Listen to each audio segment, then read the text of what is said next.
Hey everybody, how you doing?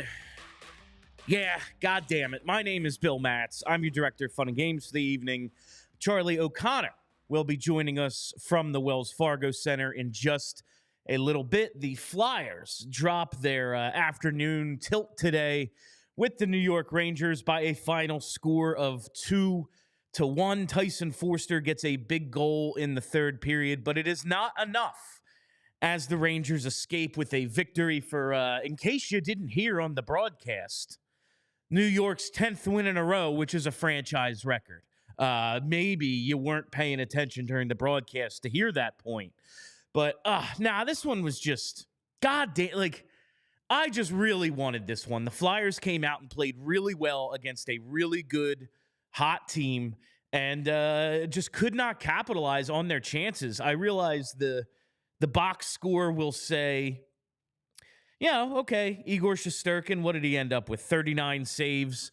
That's a lot, a 975 save percentage. He's been awesome lately. But I can't even say, like, they got goalied in this one because there were so many opportunities, whether it was Lawton off the post shorthanded, whether it was Couturier at the very end. There were some rebounds there. There were some missed chances on the Morgan Frost chance in the third. They were just missed the net a few too many times. Rangers did a good job, I thought, of taking away shooting lanes, making the Flyers adjust and ultimately miss the net. Shots got blocked, shots got deflected. But the Flyers played well. It's not as if they played poorly. Would have liked to maybe see a little bit more push in the second period. Got outshot 10-5 in the second. But overall, win the shot battle 40-24. I thought Sam Ersson was pretty good. Made some enormous saves in this one. He and Shesterkin, I thought for the first half of the game, were going save for save. The first goal Ersson lets in, you really would like to see him stop that. But, I mean, he had just robbed Lafreniere, like, right before that. So, in my mind, I'm like, all right, let's pretend, that amazing save was the one that actually went in and the 5-hole goal. The second goal, there's a whole bunch of deflections there. Again, maybe you'd like to see him tighten up that 5-hole a little bit and squeeze that puck, but it, I think, hits Barclay Goodrow, and then it hits Matt Rempe in front. And what are you going to do? It's 2-1 there, and that's the game winner. It's annoying that that Matt Rempe gets the winner just because of that fight, man. I mean, this kid is coming into the league with some hype. On last Sunday, he gets the opening face-off fight with Matt Martin in the outdoor game against the Islanders, and looked pretty good there. But he drops the gloves with Nic Deslauriers, and despite an incredible size advantage. Now, this was just an awesome fight. I'm going to say Deslauriers won it. I think he got a couple more big shots in. But Matt Rempe, man, you need to learn to play some defense. There ain't no reason with that sort of size you should be taking that many shots from a guy smaller than you. Watch some Pat Maroon fights. Pat Maroon, a couple of tilts with Deslauriers this year, and you know what he did? Said, you ain't hitting me. Held him out here. Rempe needs to learn to play a little defense, but awesome freaking fight. It was a really, really good game down at the Wells Fargo Center today. This is the beginning of a real tough stretch. Tomorrow it's the Penguins. The Penguins haven't been great lately. They did play the Flyers very tough in the last meeting, but it's really just like a month, the next month stretch of games, bookended, today, and then a month from now against the Rangers again. I believe that one's up at MSG, but it's time to learn who this team is and who some of these guys are. I thought it was really good to see Owen Tippett play such a strong game today. Joel Farabee plays such a strong game today. Tyson Foerster comes back, gets the goal. He gets credited with it, but the assist, and now that's points in 6 straight for Scott Lawton. Dude looked like a man possessed. He was getting a point on that play. He was going to make something happen, and he did. Scott Lawton looking a lot like his usual self. And before we go any further, I got to say, PHLY Flyers today is presented by Mortgage CS. Check out mortgagecs.com/PHLY to start your home buying process today. Company NMLS ID number 1464766. The story, I guess, is going to continue to be the power play. I mean, it's hard to say that's the story when we know we know the end. Oh, and the story is well, you've seen it 600 times already.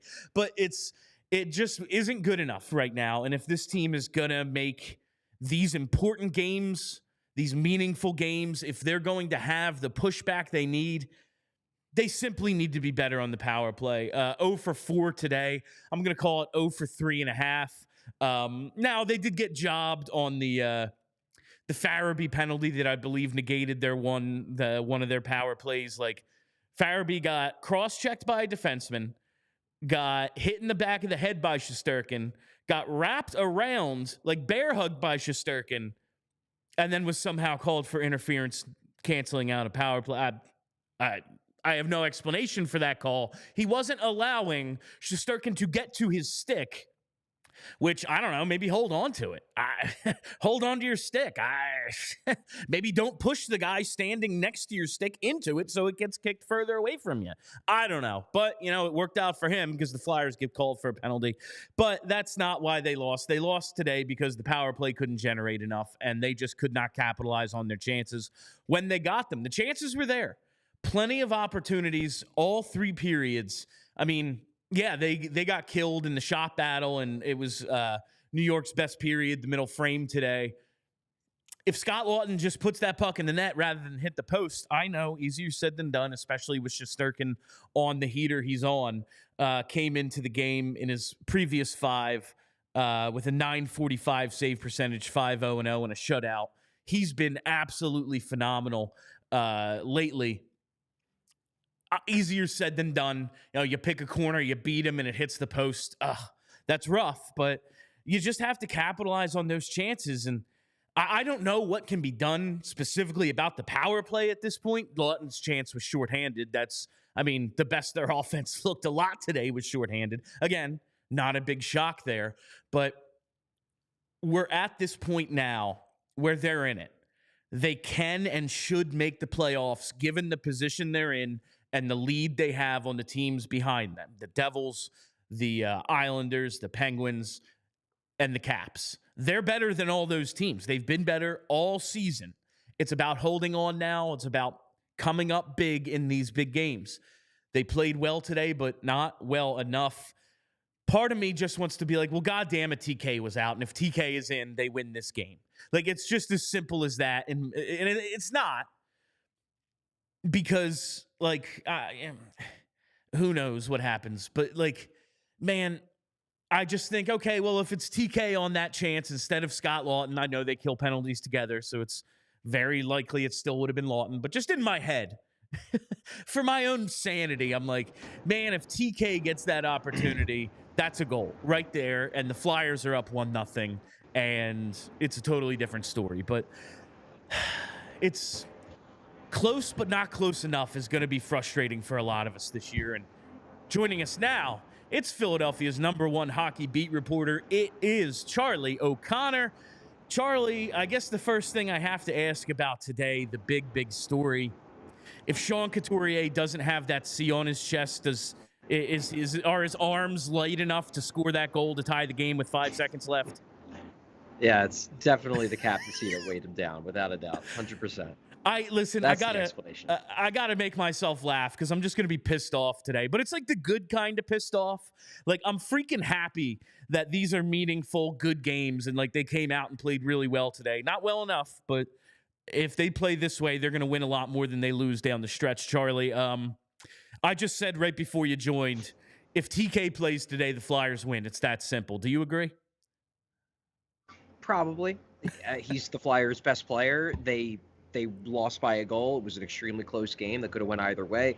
I will say that while that would be the easiest way to analyze it, in my mind, the best player on the ice tonight was Igor Shesterkin. Maybe Igor Shesterkin just would have stopped Travis Konecny on his 4 or 5 scoring chances because he was just playing that well. I don't know. The Flyers, I think, were the better skaters. The skaters of the Flyers were better than the Rangers skaters in this game. What happened, and it's not like Sam Ersson played poorly. I thought Sam Ersson played well. He had some really big saves, but the Flyers could have scored 3 or 4 goals in this game. Igor Shesterkin stole at least 1 or 2. And it happens when I know Shesterkin hasn't had an amazing year this year, but it seems like he's catching fire recently. And tonight he looked like vintage Igor Shesterkin. And in my mind, that was the difference in this game. Yes, maybe you get Travis Konecny, maybe you win this game, but maybe also this was just a game where Igor Shesterkin was not going to let the Rangers lose.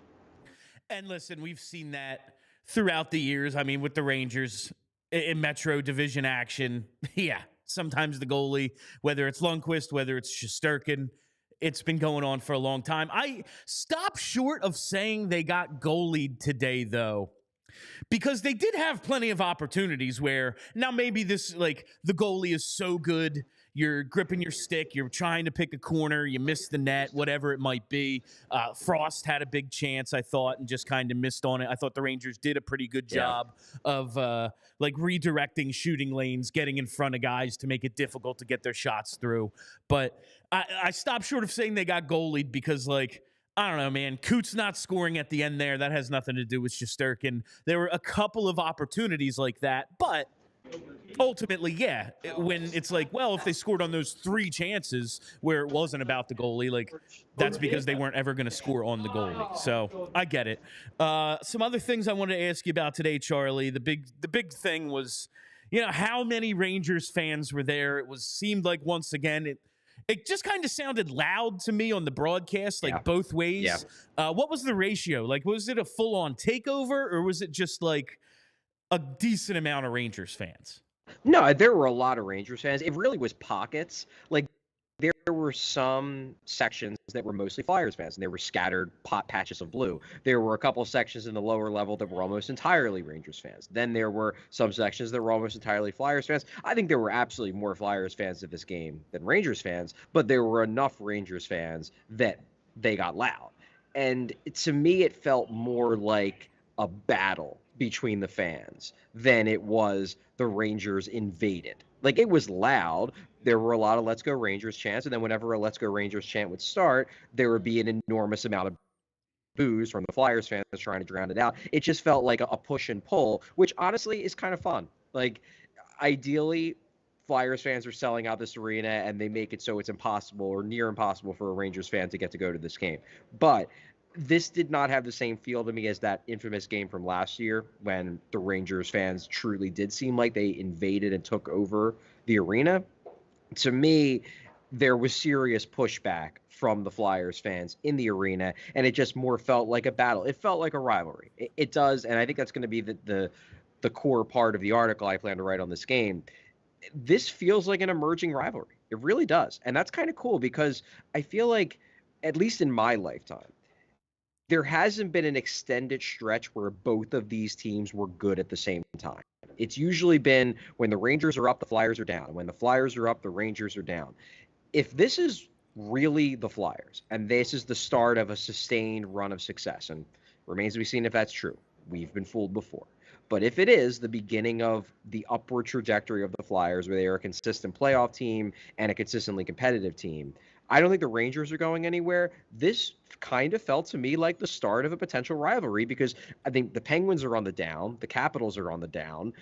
I don't think the Hurricanes are good and they're going to stay good, but I just don't think they're a team that inspires the kind of passionate hatred that the Rangers would for Flyers fans. Like, this could be a really fun matchup over the next 3, 4, 5 years. No, we've talked about this before. Like, the Rangers win the Cup in 94, and that's like right before the Flyers take off in the 90s. And then, like, they meet in 97, but that Rangers team is like, you know, the recreated Oilers 10 years later. They were 100 years old, and it was like, okay, Lindros is the next one, you know? And then they don't meet in the playoffs again until what? 2014. Like, it was a long time, and it was just kind of always back and forth on who was good. And now, no, this was a ton of fun today, and it's what made me like pissed off when it ended. Like, god damn it, we lost to these assholes. And I can't say I've ever felt that way about the Rangers before, the way I have Pittsburgh and Jersey and like the teams that have foiled my good times throughout my lifetime. So we're starting to get the reignition of this rivalry, and it started early tonight, Chuck. Fight of the year contender. I know this isn't your favorite thing, but that was a fucking fight, was it not? No, that was a battle. That was an awesome fight.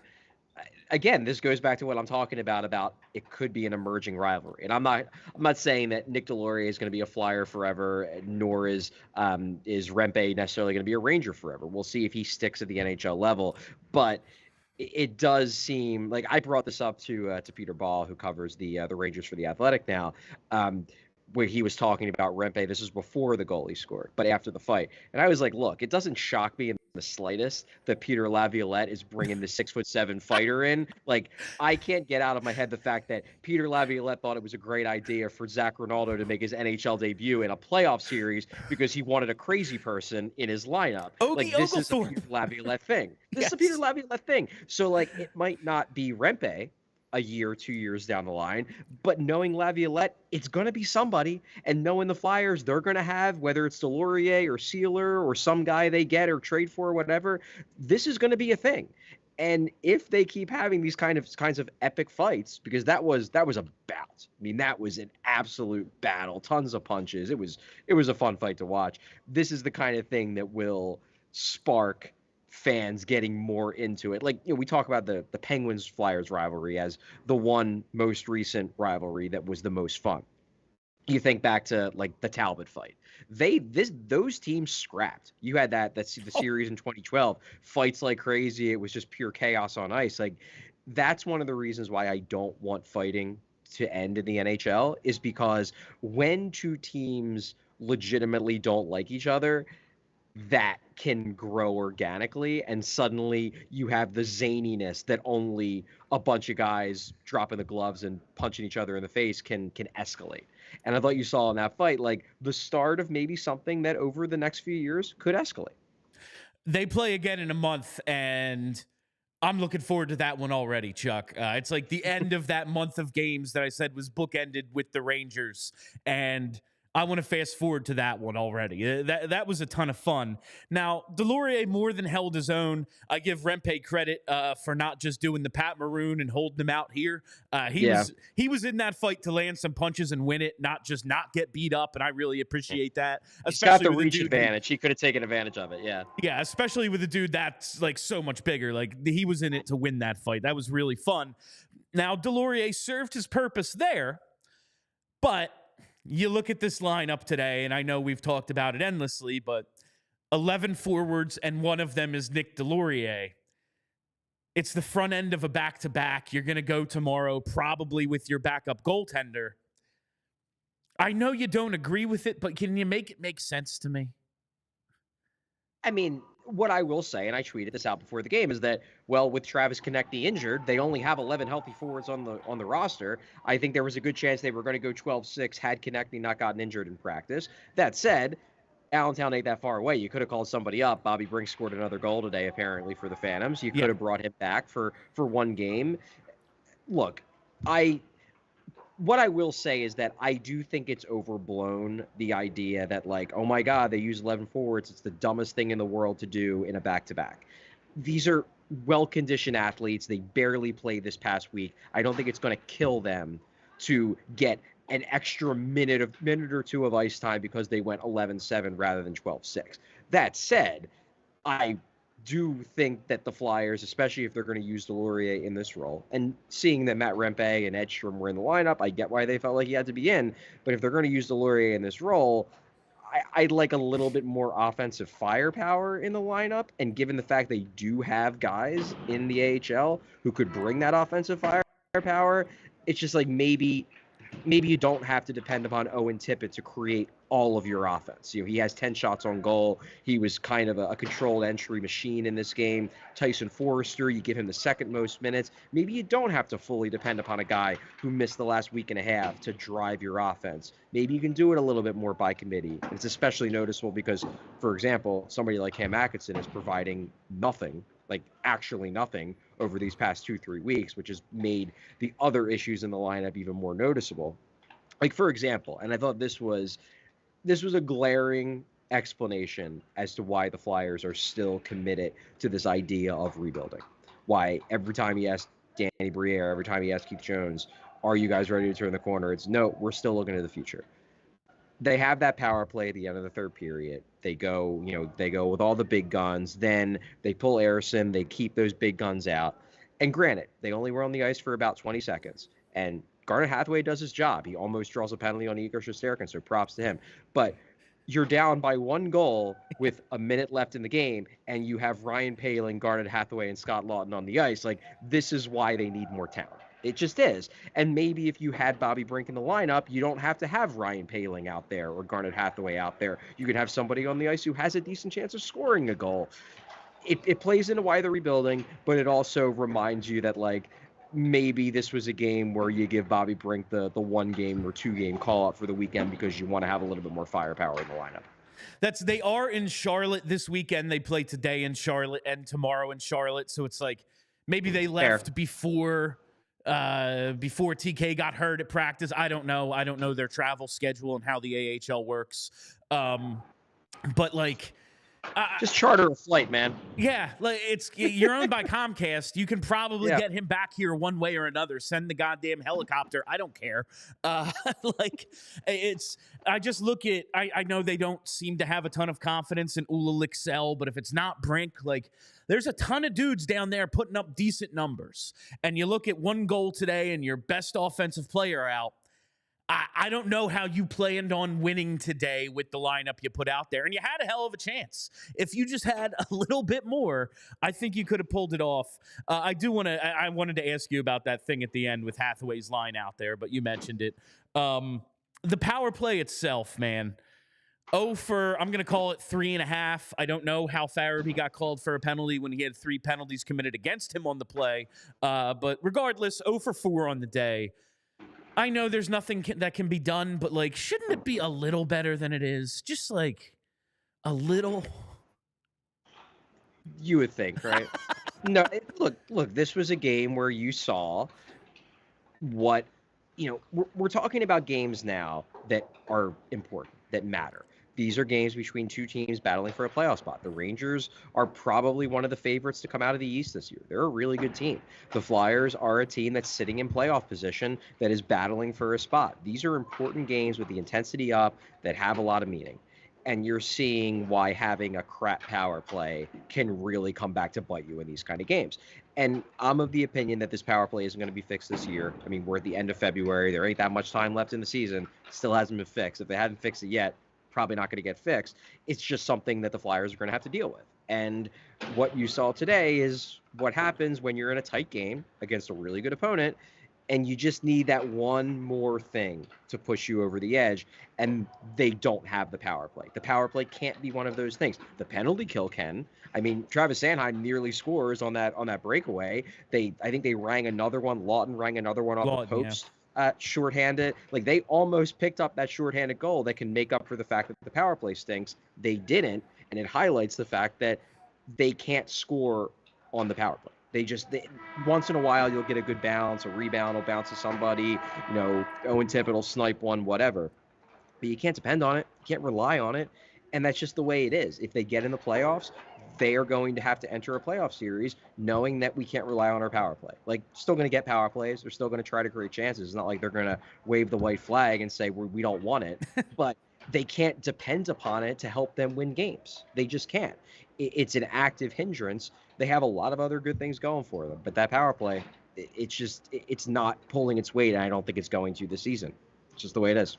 A couple of individuals I wanted to get your opinion on today. Yesterday when we, after our Jonesy interview, we talked about Scott Laughton on the show. And I was like, I know what they mean when he says he plays, Flyers hockey, even though it's not like he fights all the time. It's not like he's the most physical guy, but he's just tenacious. Is that how he picked up the assist today? Like, that was the thing they love about Scott Laughton right there, is that sort of effort. Yeah, I think Scott Laughton today played a Scott Laughton game. He did. This is exactly why they love him. And in all honesty, for the last, 2 weeks, he's now on a 6-game point streak. He's got 7 points in his last 6 games. 2 goals. He's got an assist in his last 4. Like, this is the Scott Lawton that the Flyers value. And when you look at his numbers at the end of the season, they're probably not going to be that great. But one of the reasons why, and I don't fully buy into it all the time, but for somebody like Lawton, I do buy into it. One of the reasons why teams want Scott Lawton, why they may overpay for him, why the Flyers have put him out there saying, like, we don't want to get rid of him, but hey, if you give up too much for him, we might trade him. It's because there's a feeling that when the games get tighter, when the games start meaning more, a player like Scott Lawton is built for those games. And what you're seeing over these past couple weeks is that the games are getting tighter, playoffs are on the horizon, and Scott Lawton has upped his game. That's why teams want him. They want him because they think he can be their Barclay Goodrow, their Blake Coleman in the playoffs. He could be that missing role player piece who brings that intensity. And I think today, if there were any scouts in this arena watching, they probably sent a report back to, if it was Boston or Edmonton or whoever, what teams are looking for another piece. Tampa, I don't know. It's like, hey, I don't know how much it's going to cost to get Scott Lawton, but man, he would be a big help for us in the second round of a playoff series or something like that. He's showing over these last few weeks why teams want him so much. Charlie, it was a big surprise to me that when the game ended, Joel Farabee did not have a goal. I thought, especially in the first period, he was everywhere. What did you think of Farabee's effort tonight? Yeah, I thought he was really good. The energy, you got the sense that, and maybe I'm just making this up, but he was the guy more than anybody else who I felt like stepped up to replace the energy they lost by not having Travis Konecny in the lineup. To me, he was playing a TK type game.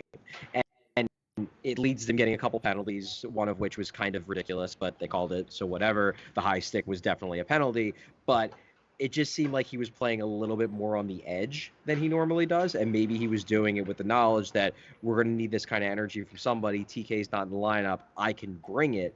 Maybe not every night like TK does, but I can bring it on occasion. We might need it in this game, so I'm going to, maybe give that little extra at the end of every shift to try to spark this team. I thought he was really good. Made some mistakes. I'm not sure if he was the one who missed the switch on Rempe in front of the net. That said, on the game-winning goal, because Walker kind of moved up, because they obviously play the zone. Walker moves up in coverage. Farabee was a little bit late getting back into like the net front area. That said, Joel Farabee's 6 foot and still like under 200 pounds probably, and Rempe is enormous. Even if Joel Farabee is in position, is he really moving him away from the front of the net? I'm skeptical, so I don't know how much I want to pin it on him. I don't think Joel Farabee was perfect today, is what I'm saying, but I think he provided a ton of energy. He was everywhere, especially in the first half of the game. He's just Joel Farabee. He's a really effective player, and he's turning into one of the Flyers' best players, and I thought today he was one of the Flyers' best players, even if he didn't score a goal. Leaving a guy alone in front of the net is usually a recipe for disaster. That said, I put that goal on Ersson because he didn't just drop his stick and then punch Rempe in the back of the head, because that's how you draw interference penalties in this league. That's what I learned early in the game, at least.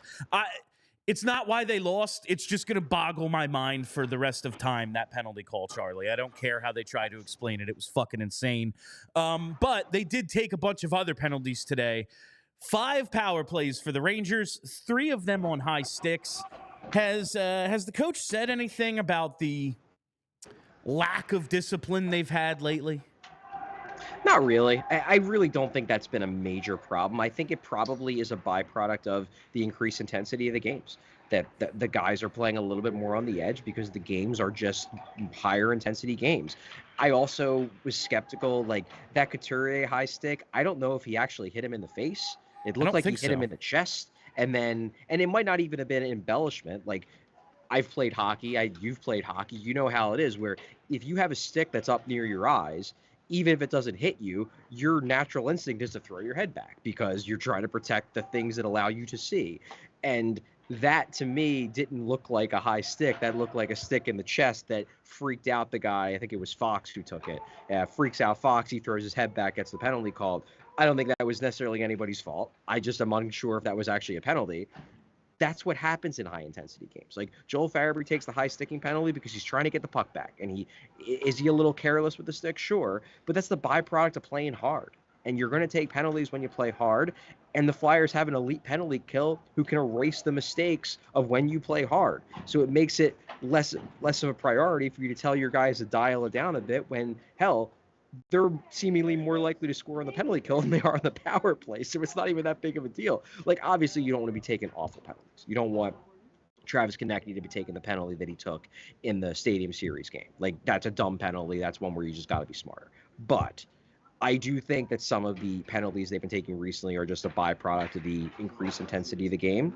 And you kind of just deal with it because the increased intensity they're playing with is what's allowing them to survive as these games start to matter more. All right, Charlie, I am interested to see what direction you go with this one. It is now time for Charlie O'Connor's 3 stars of the game, leading off with star number 3. Star number 3, I'm going to go with one Tyson Foerster, who I thought was really good in this game. Obviously scores the Flyers' only goal, but the fact that he missed 4 games, I believe, with injury, coming back for the first time in a little bit, and John Tortorella gives him 21 minutes, second most ice time among Flyers forwards behind only Owen Tippett, who, as I said earlier, had 10 shots on goal. He was flying too. But it shows just how trusted Tyson Foerster is by John Tortorella, that he didn't hesitate to give him that kind of usage in his first game back from injury. He almost scored early on in the game. Shesterkin kind of robbed him on an early chance. Foerster was buzzing from the start. Tortorella noticed it, gave him the ice time, gets rewarded with a big goal that very easily could have turned the tide in this game, certainly tied the game. Foerster was real good, and I thought this was a game where he reminded people who might be skeptical of his scoring ability that he does have the ability to score at this level, and the hope is that over the next 1, 2, 3, 4 years, he starts to finish on more of the chances that his hockey smarts and his work ethic allow him to create for himself. Yeah, and I know he hasn't maybe given us the offense we were hoping for after his brief stint last year where it looked like he had so much scoring potential. Maybe he gets there one day. He's been coming along, but while he was out, it was painfully obvious the middle 6 seriously missed him. Like, it was nice to see Foerster back. So that's star number 3. What do you have for star number 2?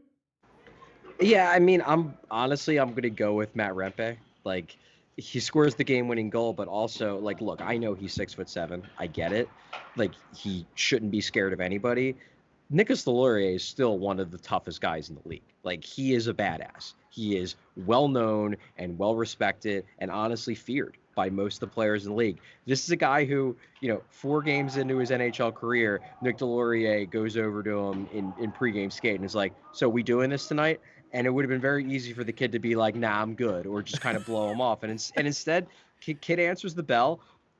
I don't know if that fight even really had a winner. It was just an epic battle. Like, Deslauriers knocks him over at the end because Rempe gets his jersey up over his head, but Rempe landed quite a few punches. I mean, Deslauriers was bleeding after that one. I saw Deslauriers in the locker room after the game. His face was definitely a little worse for the wear after that bout.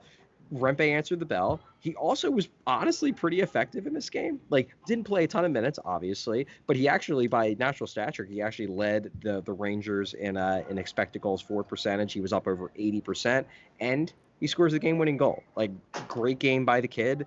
Got to give him credit. I don't know what his NHL potential is ultimately, but in this game, he was a difference maker.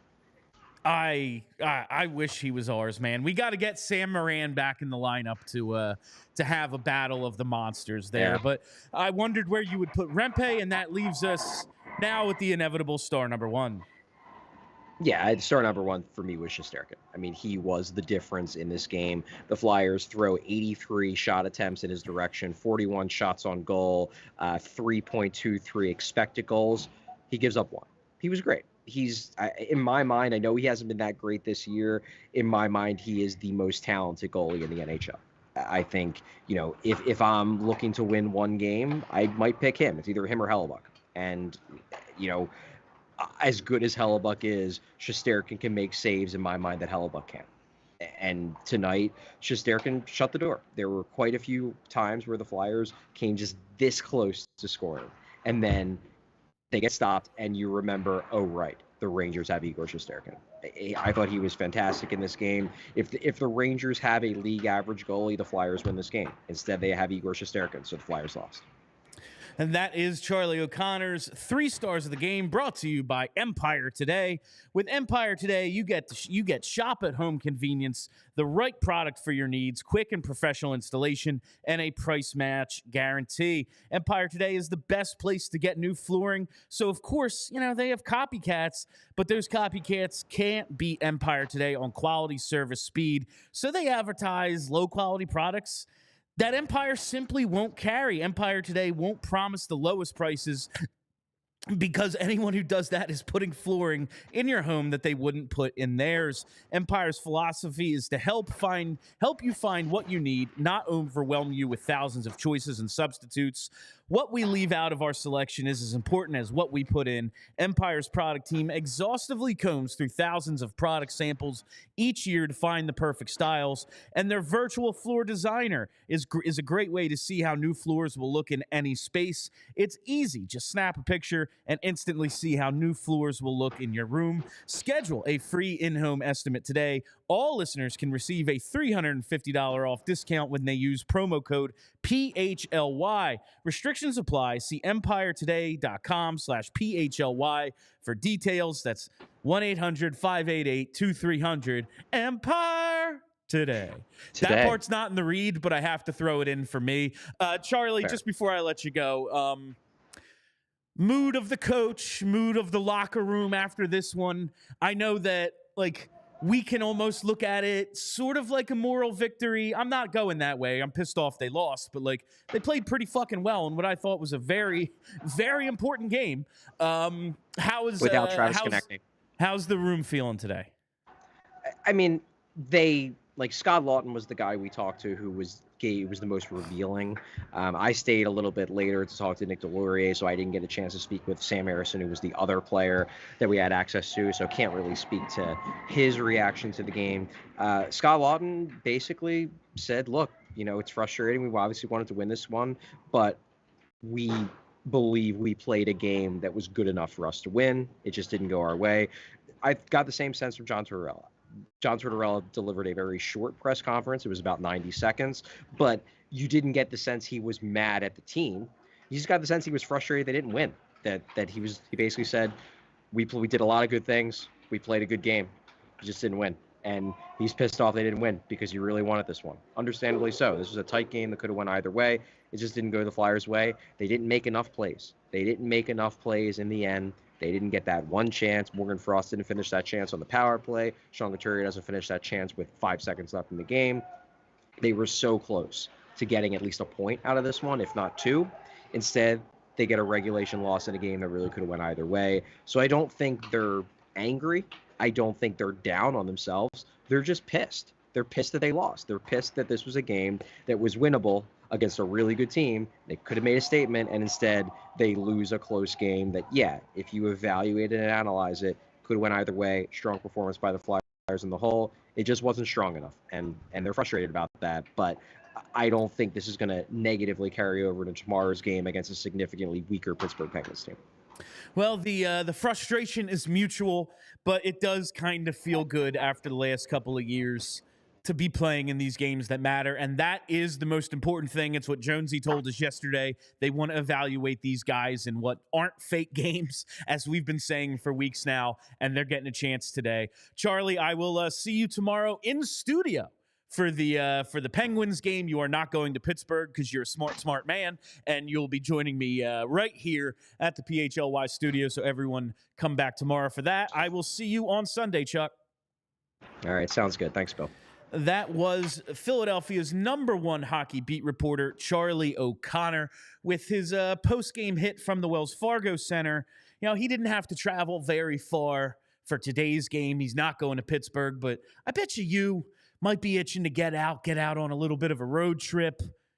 What better time than right now to go down to Clearwater to catch some Phillies spring training with Philly Sports Trips. That's right, we're off to Clearwater with Philly Sports Trips for our very first PHLY spring training takeover. Why go with Philly Sports Trips? Why go with PHLY? I got a couple reasons for you. This trip, March 13th to the 18th, you're going to have such benefits as hang out with Phillies legend Charlie Manuel. That seems like a good time. I've had the pleasure to hang out with Charlie a few times. He fucking rules, man. He is the absolute best. That kind of makes it worth it right there. But Philly Sports Trips plans out the whole experience from flights and hotels to game tickets and transportation. They take care of everything to make sure you have the best possible time. And I mentioned the dates, March 13th to the 18th. What's in there? It's St. Patty's Day. You can spend St. Patrick's Day on a private yacht with a catered dinner as well as drinks. What better way? What better way than to celebrate St. Patty's than on a yacht in Clearwater, Florida? Seems like a pretty damn good time to me. Be on the lookout for more events throughout the year with Philly Sports Trips, but you're going to want to get in on this one. So book our trip March 13th to the 18th. Don't wait. Head to allphly.com/events to learn more and book today. I don't have a ton more for you, I'm going to be honest. That's more or less all I have. I got to vamp a little to create some time so we can put in the game time read at the end. Speaking of game time, you're on our YouTube page now. Add our the vlog I did. Me and Chris Frezza, one of our social media directors, went to the Stadium Series game, and I had no idea how this thing was going to turn out. It's fucking hilarious. You see my evolution of drunkenness throughout the thing, like getting on the bus with like 3 coolers and a tray of Jello shots, and then like getting off the bus, and then by the third period, I'm barely. You can't understand me. But it was a lot of fun. So thank you to Game Time for that. Before I do that read, I do want to thank JP, my boy, JP Zapata. He is behind the glass today. You do everything for us. You're kind of our Scott Lawton. You know, we need you up in the lineup. You're up in the lineup. We need you down in the lineup. You're down in the lineup. Wherever you need to be, we get the most out of you, JP. What did you think of today's game? That's my goal here, Bill. Like, I may not be as talented as you, Charlie, but one thing is for sure, I am a glue guy, and I'm definitely going to get there. But no, I really do appreciate it. Whatever I need to do for the team. But no, this was. Look, I always look forward to Rangers games these days because I want to see where we're kind of at. And this is like a good stepping stone. It's kind of seeing where we're at because obviously, look, the Rangers are the class of our division. I think they're still going to win this division, in my opinion. But you saw a lot of good, but you still see like we are still not there yet. But you love to see the fight.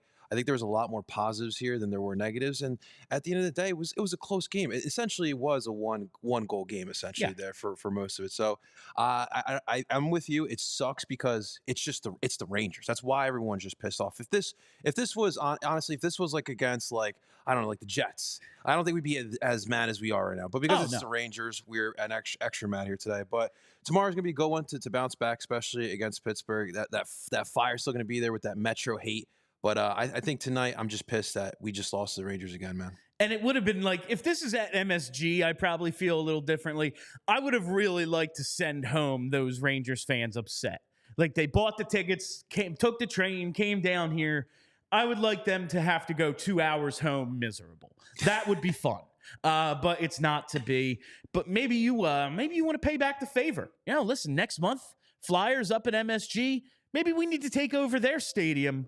Best way to do that, it's with Game Time, because buying tickets to your favorite event shouldn't be stressful. Game Time is the fast and easy way to buy tickets for all the sports, music, comedy, and theater near you. With killer deals on last-minute tickets and their best price guarantee, you can stop stressing over the tickets and start getting hyped for the fun you'll have. Game Time is the place for last-minute ticket deals. Forget planning months in advance. Game Time has deals on tickets right up to the day of the event. Get exclusive flash deals on tickets for football, basketball, baseball, concerts, comedy, theater, and more. And the Game Time guarantee means you'll always get the best price. If you find tickets in the same section and row for less, Game Time will credit you 110% of the difference. So snag the tickets without the stress with Game Time. Download the Game Time app, create an account, and use code PHLY for $20 off your first purchase. Terms apply. Again, create an account and redeem code PHLY for $20 off. Download Game Time today. Last minute tickets, lowest price guaranteed. Yeah, that's pretty much all I have for you today. We will be back here tomorrow. We're actually doing a pregame show tomorrow as well, so make sure you join us prior to Flyers Penguins right here on the YouTube page. Charlie and I will be live from the studio, and that is going to be brought to you by Coors Light, because who doesn't love an ice-cold Coors Light? All right, this has been PHLY Flyers presented by Mortgage CS. Check out mortgagecs.com/PHLY to start your home buying process today. Company NMLS ID number 1464766. All right, that's it. My name is Bill Matz for JP Zapata behind the glass for Charlie O'Connor. Thank you very much for joining us. Make sure you go to allphly.com/events to check out our takeover March 14th for the Flyers-Leafs game and a meetup in the assembly room as well. I'm done selling you stuff. I'll talk to you Sunday. Have a great Saturday night, Philly.